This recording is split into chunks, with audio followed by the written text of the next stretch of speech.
Okay, here's a upper steering column from a Range Rover L322 2002, 3, 4, 5 model. As you know, they cause some grief. I've done a deep dive into this, and I'm just going to show you what is what. So I've pulled it apart, so I've just sort of stuck it back together quickly so we can have a quick squeeze and see what's what. Okay, so in the end there's some little dowels that are really small. They need drilling out. You can't push them in. They've actually got to come out because they're captive. There's the part numbers and whatnot.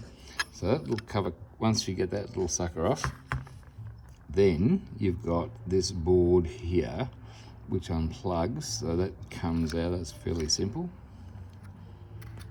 That's that board there, and there's one of the plugs. That's what she looks like underneath.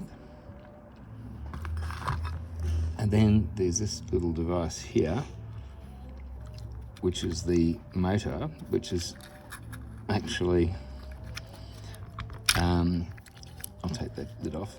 There's a motor with a gear on there, and that gear's got a worm gear there. And if you have a look, you'll see it comes out.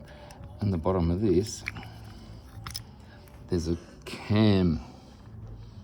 I don't know if you can see that. There's a cam there.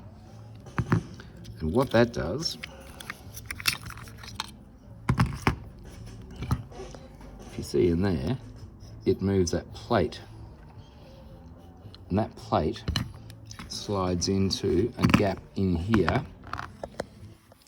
If you have a look, you can see on that steering column, that slot.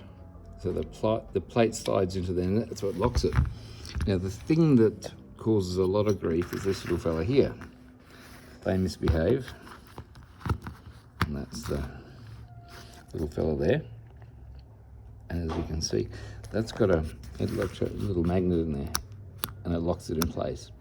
So that gets a signal, and that either locks or unlocks it. So what I'm going to do now is I'm going to push this plate back, and then I'm going to, just one second, I'm going to put a pin in.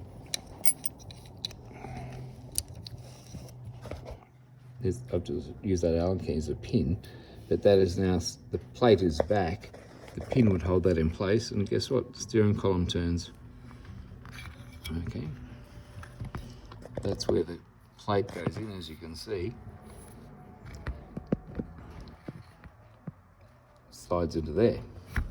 So if you can, if that pin fails, that's what causes the steering lock to lock. There's a little plate over here that sits on the bottom, and that just pushes in. It's only that popped out really easily with a little lever. That's on the opposite side to the working seats in there. It lives in there, as you can see. It should just pop straight out. So that's the inner workings of the, like I said, I'll just pop this pin out and you'll see it slide back. And that metal has now slid in to the groove on the steering column, which locks it. So I hope that explains a bit, because I struggled trying to work out how it'll work till I got it apart. Anyway, there we go.